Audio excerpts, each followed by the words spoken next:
Ini ada Koperasi Merah Putih, Koperasi Merah Putih ya, Koperasi Merah Putih. Di sini ada komplek perumahan, perumahan almarhum presiden. Nanti orang ini belanjanya kemari. Nah, nanti orang ini belanjanya kemari ya ke komplek presiden, ke Koperasi Merah Putih. Assalamualaikum warahmatullahi wabarakatuh.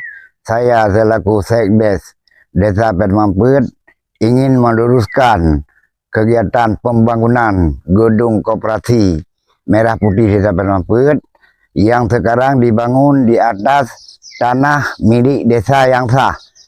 Nah, adapun batas-batas tanah tersebut itu sebelah utara itu kebun masyarakat, sedangkan sebelah barat itu ada batasan jalan dan sebelahnya rumah warga di tengah.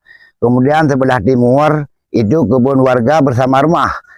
Kemudian selatan itu batasnya jalan desa. Tidak kita melalui kuburan. Sedangkan kuburan mau kita melalui harus nyeberang jalan.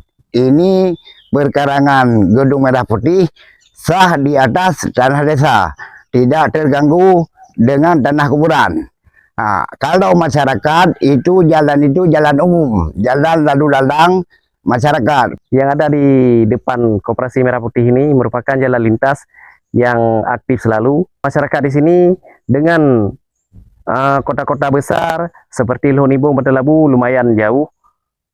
Dengan kedatangan Koperasi Merah Putih, maka masyarakat lebih mudah menjangkau untuk belanja kebutuhan sehari-hari.